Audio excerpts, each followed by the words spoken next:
Hey guys, welcome back. Today I'm going to show you how to make this really cute valance for your dollhouse curtains.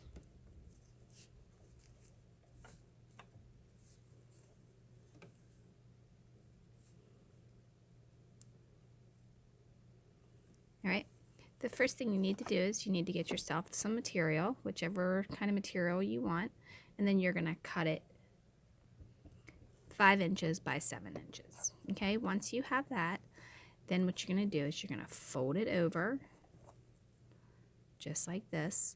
Now this is a stretchy kind of material, so you don't want to stretch it when you're stitching it. And you can stitch this by hand or you can stitch it on your sewing machine. I'm going to stitch it on my sewing machine because it's going to be quicker. So I'm going down about 1/4 of an inch.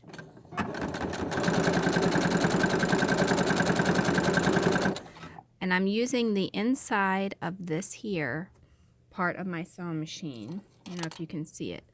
Right in here on the bottom of my foot as my guide. So I'm going to keep this lined up with that to keep my stitch even all the way down.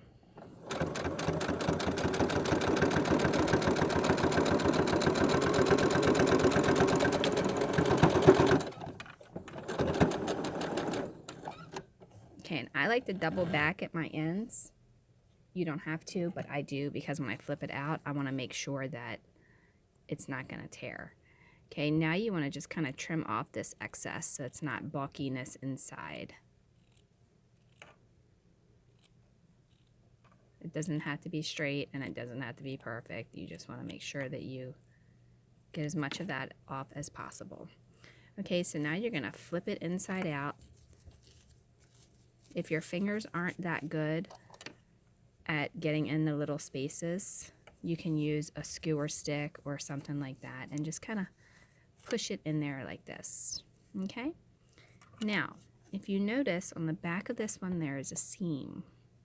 Okay? So it's going halfway down. So when we do this one, we want to make sure we do the same thing by putting our seam not at the top and not at the bottom. Okay? So now I'm going to take my skewer that I just used and I'm going to push it in here just like that. All right, and then I'm going to snap this one off because I have a wall behind me and it's going to get in the way. But then I'm going to lift my thread and my foot back up and I'm going to line my foot up right even with this skewer. Okay, and I'm going to pull that nice and taut. Okay, once I get it started, I'm going to hit reverse.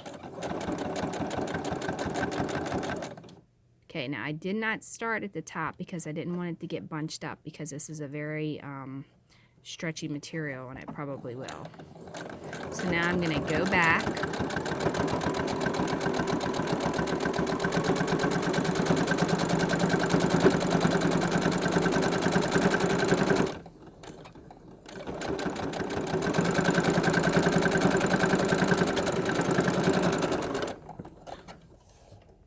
Alright, raise your string, cut that, and cut that. Alright, and then when you get done doing that, you want to put your skewer back through here. This one's giving me a hard time because I cut it so it's not really straight. Let me get a new one. Alright, so now I've got a new one that doesn't have a jagged edge on the end, so it should go through really easily. Alright, so that's what it looks like. And then you just bunch it. And you put it the way you want it, and then you would glue it. And then there you would have a really pretty curtain for a little girl's room. Okay? So if you want to do some lace or something like that hanging on it, you can do that too. It's completely up to you. However, we've done the same thing with some regular material. And then you bunch it up. And then there you have it. Now I will tell you, with the cottons, it tends to not want to bunch very easily. So a way to keep it to where you have your little crinkles in it would be to spray it with some water. Just mist it, not real wet. and then take a rubber band and put it on there to hold it loosely like that and let it dry. Or you can use a clamp. Either one will work.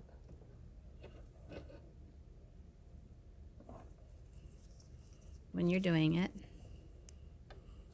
you can clamp it after you've wet it here and here. And then when it dries, it'll dry with the bunch on there. Okay, so that's it for this tutorial. I hope that was helpful, and then you can make some really cute dollhouse curtains from it. And don't forget to like and subscribe, leave a question, suggestion, or comment below, and I will see you in the next video.